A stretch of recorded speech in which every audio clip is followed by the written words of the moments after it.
Finance Minister Enoch Godongwana will deliver his third fiscal policy framework for the year this afternoon.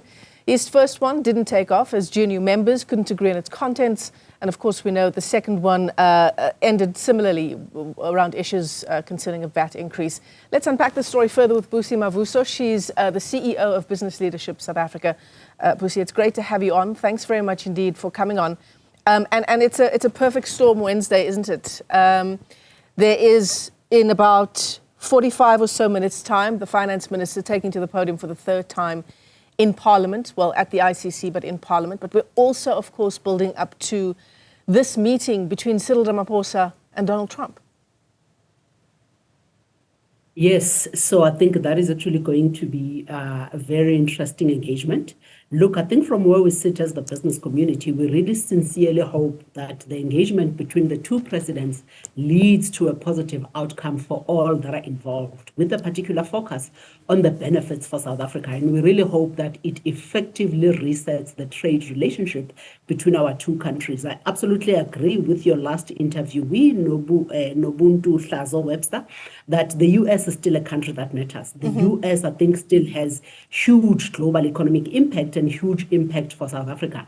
My hope, from a business perspective, is that success for this meeting would be that we get a stay of execution on the 10% tariffs. We know that the 90-day reprieve that we've actually been given is coming to an end, I think, at the end of June. It will be disastrous for our economy if we actually had to go back to the 30% tariff. And I think, as Nobuntu said, the AGOA is also important, especially for sectors like agri and auto. So even if AGOA is taken away, can we at least ensure that the auto industries and the agri industries are probably maybe given a reprieve, to ensure that they still have a 0% tariff so that we don't see the decimation of the auto industry and the agri industry in South Africa. Because can you imagine, if that is not addressed, and you have BMW, for instance, taking a decision that they are not going to be in a position to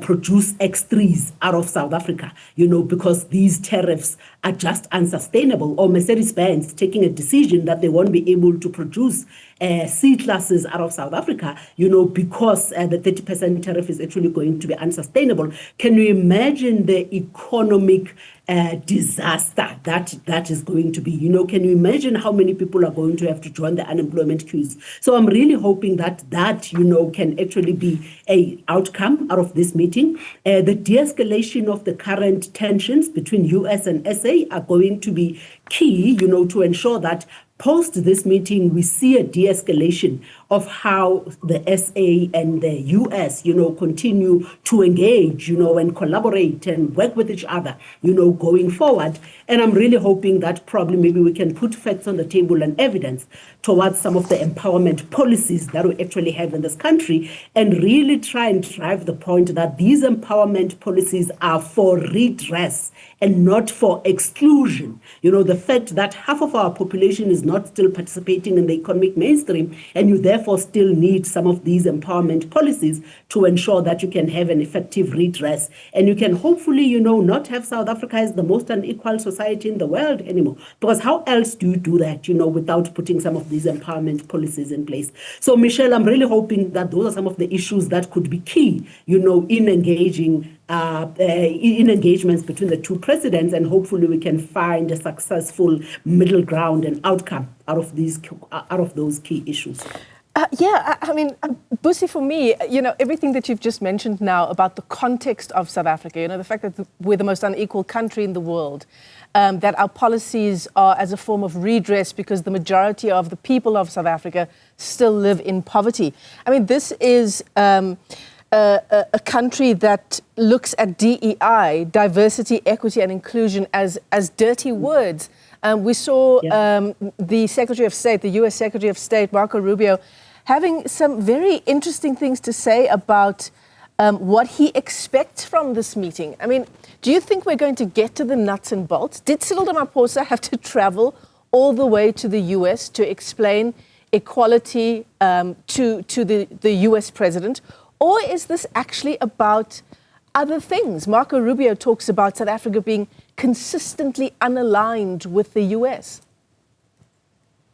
It's actually a function of whatever is thrown at the table for us to answer. We're going to have to be in a position to answer it. So if they raise the issue of DI, we had better be in a position to actually, give the rationale and make them understand, why the DI matters. The DI might not be an issue, Michelle, for America because the minority or the black people there are 10% of the population. Black people in this country, in terms of the expanded definition, are 90% of the population. So if you're going to have 90% of the population not participating effectively in the economic mainstream, and if you're going to have 90% of the population not have interventions, to ensure that there is redress and inclusion, they are not sitting with 43% unemployment in terms of the expanded definition. So I'm not saying that probably maybe that is going to be the focus of the discussion, and I'm not saying that we should actually launch with that as South Africa, but let's see where the engagement goes. And if these issues are actually addressed,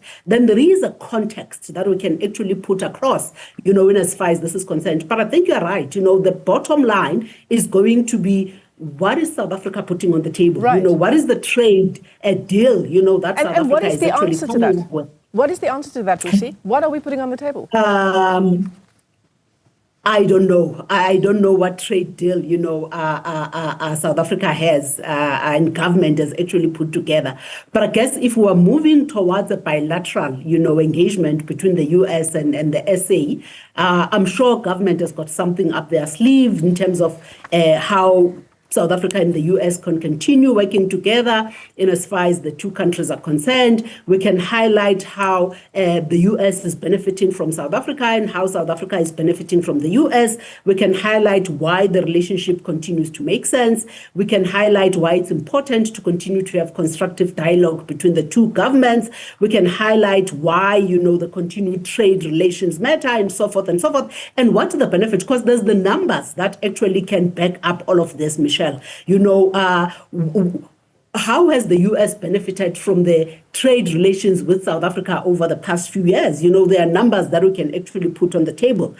So it shouldn't be a discussion around what it will mean or how devastating it would be for South Africa if the trade relationship between the U.S. and South Africa were to actually no longer be in existence. We should also highlight how the U.S. is actually benefiting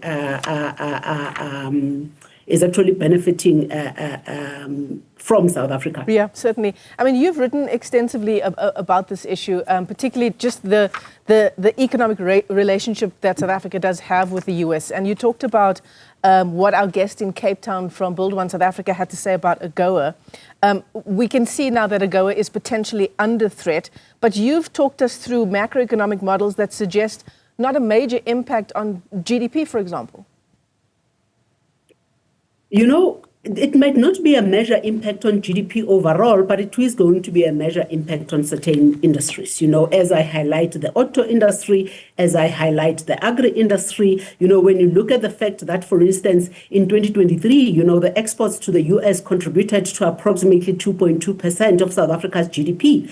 So to lose 2.2% when we're sitting in this dire situation that we're sitting in is actually going to be a problem. The trade supports about 426,000 jobs in South Africa, and I think those are the numbers from the fourth quarter. So highlighting the importance of that economic relationship, the fact that you've got about 600 US companies who are actually operating in South Africa. So it's not, and this is the point to make, I think, it's not just that this relationship benefits South Africa and not the US. If 600 of US companies are actually doing business in South Africa, if they've seen South Africa as a viable commercial, environment, they land here, and through landing here, they access the rest of the continent. That should actually count for something. McDonald's is headquartered here. Walmart is headquartered here. Citibank, JP Morgan, so many. All of these companies are headquartered here, and through South Africa, they're accessing 1.4 billion people in the continent. And maybe the point to make is not just the jobs that are being created in South Africa, but the jobs that are being created through the rest of the African continent as a result of these companies operating from South Africa. So South Africa still remains a very important base for a whole lot of these US companies. So I think those are the facts. That is the data, and I think those are the issues that we should actually highlight, to show the importance and underscore the importance of this economic relationship. You've also talked about partnerships beyond the US, Busi, and those partnerships showing promise insofar as trade and foreign direct investment. Absolutely. So you do have the UAE that is actually coming up as a significant partner for South Africa. You do have China that is also opening up more of its market.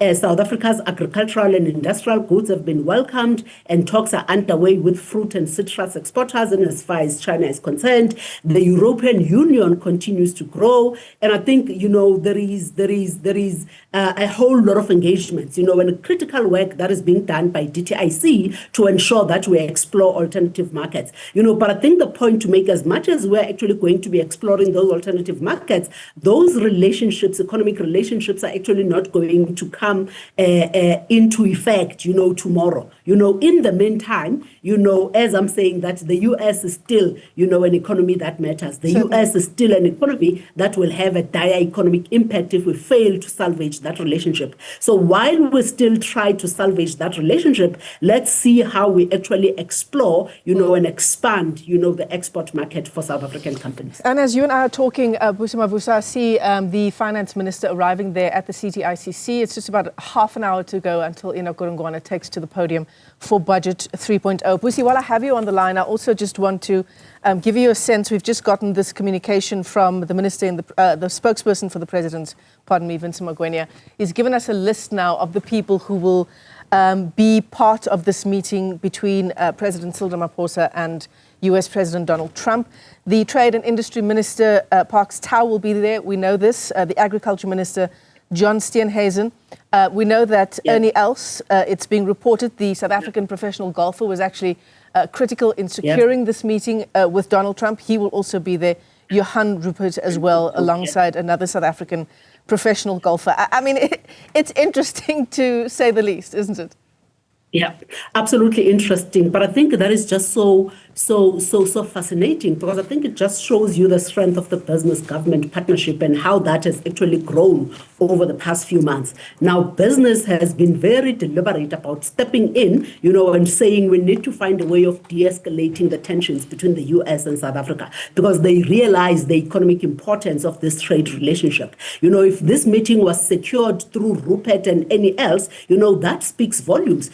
It reminds me of how we actually made a very strong showing, in Davos at the World Economic Forum by going there as a united team SA. It was not business and government, it was Team South Africa. And we're now seeing the very same effort, actually taking place in terms of salvaging this relationship. Now, I think this just shows, how much business and government can actually achieve in working together. And I think when all is said and done, it says, Michelle, that we all want the same thing. We could be sitting on different sides of the table, but we want to see South Africa work. We are all going there, having this meeting with Donald Trump to ensure that the case for South Africa is being strongly put across, and to actually highlight from a business perspective, that maybe, this white genocide that is actually being touted in DC, we don't know where that comes from. To say that South Africa is a country on the mend, to say that South Africa is a jurisdiction that matters, and it might be a mistake for you as the US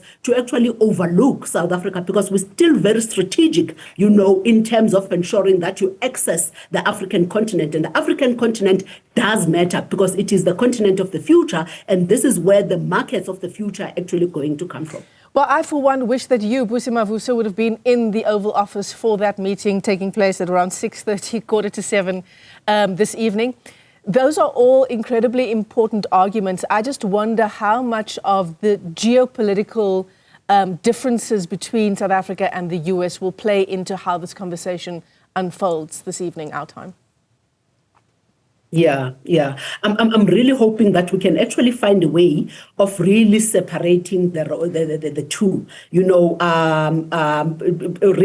what we do as a government and what we do from a trade, perspective, I'm really hoping that there could be space given to the South African team to actually highlight, what that matters, why that matters, and why it's actually important for the U.S. One of the numbers, for instance, that we should actually be throwing out there for the U.S. to understand, not that they don't have those numbers, but I think there is about 137 billion rands of U.S. investment in South Africa. So if this relationship doesn't, so that just, I think, belabors the point, that South Africa is actually a country that matters, especially in accessing the African continent. So I'm really hoping that we can actually look, the team has prepared, I'm sure they know what is actually going to come up, the issues that the US has actually been raising for quite a while. I don't know, your Iran, your ICJ, your Lady R, and whatever the case is, I'm sure we've got cohesive answers that we can actually put across, and as far as that is concerned. But I wonder, Michelle, is the conversation going to be about that? Or will the conversation probably maybe solely focus on what is the trade bilateral engagement and partnership, between South Africa and the US? How do we benefit as the US from South Africa, so that it's not a one-way relationship? And if the US thinks that this is a one-way relationship, they're actually mistaken. This is where we then have to have the opportunity to actually put facts and evidence on the table on how the US is also benefiting, from its trade relationship with South Africa. Yeah. How do you feel ahead of this meeting, Busi? Do you feel hopeful? I'm hopeful. I'm confident. I think we've got a very strong team. I think we've done our homework. The fact that you've got a business government, a team, that is actually making this strong showing, I think really speaks volumes. So we are confident, from where we sit. I think that the team is very clear that our priority is to ensure that economic growth and the protection of jobs, within South Africa is attained, as well as the creation of new job opportunities. It is essential that this engagement is actually going to be based on meaningful and genuine commitment to reset the trade relations between South Africa and the US. And the team that is going there, clearly understands that. The team that is going there clearly understands that the biggest call that we have to make is that of continued collaboration. We have to ensure that we continue to foster a robust trade environment that benefits both nations. We need to highlight that our commitment as the South African team is to ensure that sustainable economic relations that can adapt to changing global dynamics while ensuring mutual benefits for our two countries is attained. So I really think that is very top of mind and very clear, for the SA team that is actually going there. We are very clear that a strong partnership with the US is essential for the long-term economic sustainability and stability and resilience of South Africa, which is actually going to benefit all South Africans.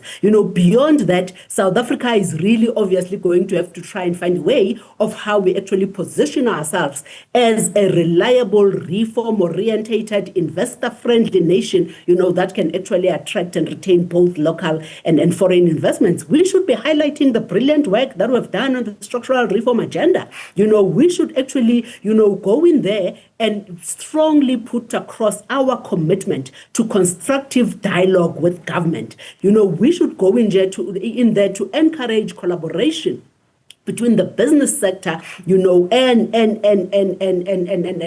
the government to ensure that we actually create a shared vision for economic development without overstepping, into telling the US what to do. And I really think that is what we're actually going to be putting across. Yeah. So I'm rooting for this team, and I've got all the confidence, in this team.